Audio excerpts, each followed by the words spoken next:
Bismillahirrahmanirrahim. Assalamu alaikum students. Today is my first lecture related to the chapter noise in the environment, and I am over here again with you for this lecture. In this lecture we will discuss all the grammatical techniques which will come in the chapter and across the exercise, as we have repeated this grid again and again in my previous lectures. Now I am coming towards the main objectives that we have to discuss while going towards the grammatical concepts. First, we have to know the theme, causes, relationship and effects of noise pollution on the environment. Then these are the grammatical concepts which we have to learn while we are going through the while we are going towards the grammatical concepts. Transitional devices in sentences.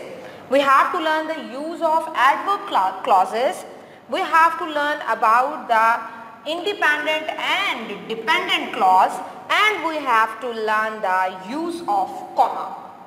Yes students, going towards all these concepts, first I am going to tell you what is noise. Yes students, noise is a sound, but what type of sound we say that it is a noise?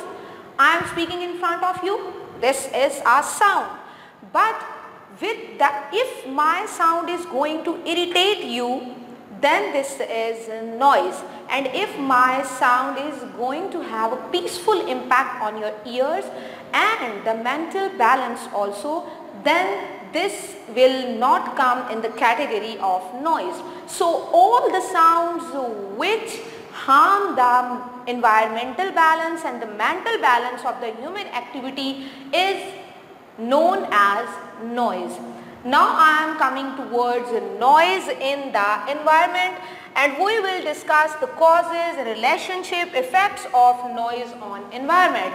Here on the screen in front of you, there is a short precise chart in which I have given you out all the outlines of noise cause, effects and its solutions also, that how we can get rid of some type of noise if they are coming to disrupt our daily routine or daily activities. Yes students, all these are the solutions for the effects and causes of noise pollution. Now I am coming towards the next grammatical concept which we will discuss today, is the transitional devices in a sentence. First I will tell you what is transitional device, or how we can define transitional devices. Transitional devices, these are the words or phrases that help to carry a thought from one sentence to another. Example is over here. To understand the illustration of transitional devices, the report has badly presented, although there have inaccuracies. So this word although is correcting the first part of the sentence with the other part. So this word is known as the transitional device. Note that it is not a conjunction. I have told you about conjunctions, that we use the conjunctions to make a relation in between the parts of the sentence, but there is another thing which can make a relation, which can build a relation between one part of the sentence to another part of the sentence. These relationship devices are known as transitional devices, and these devices can also be used in between the paragraphs for connecting in between them, for making a connection in between them. Now I am coming towards what type of transitional devices we can use and where they can be used out. Here on the screen in front of you is a small chart in which I have given you out almost all the transitional devices, and then I will tell you the use of these transitional devices. It will surely explain the concept of transitional devices in front of you more accurately. Here on the screen you can see, for result we can use what type of transitional devices: as a result, as a consequence, therefore, thus, consequently, hence, for this reason and due to. These words can be used where we have to show the result of something. Now I am coming towards next transitional devices to illustrate something, what type of transitional devices we can use.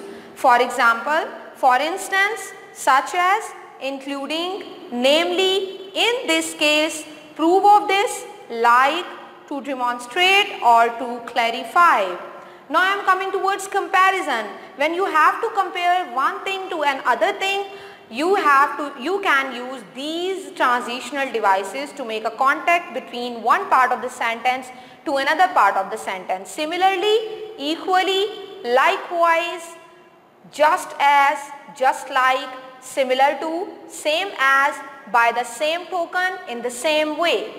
Now I am coming towards the summary. When you have to summarize something, which words you can use as a transitional device are in conclusion, to summarize, altogether, in short, to sum up, in summary, brief, and to conclude.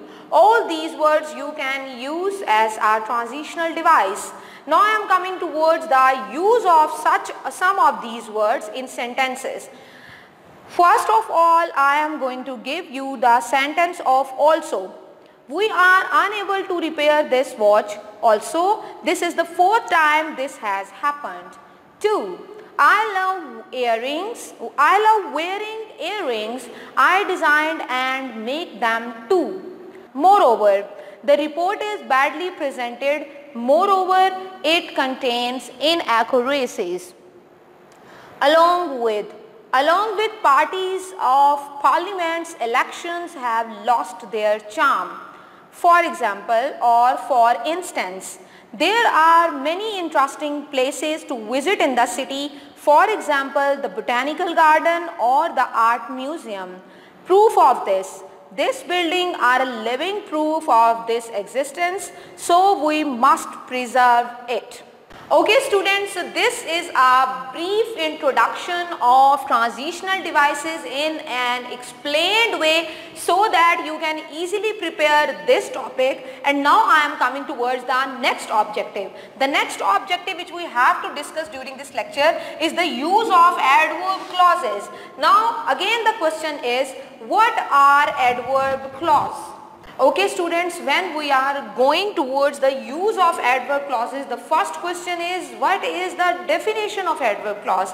An adverb clause is a subordinate clause that modifies a verb and the use of verb in a sentence. How it is used in a sentence? Here is the example.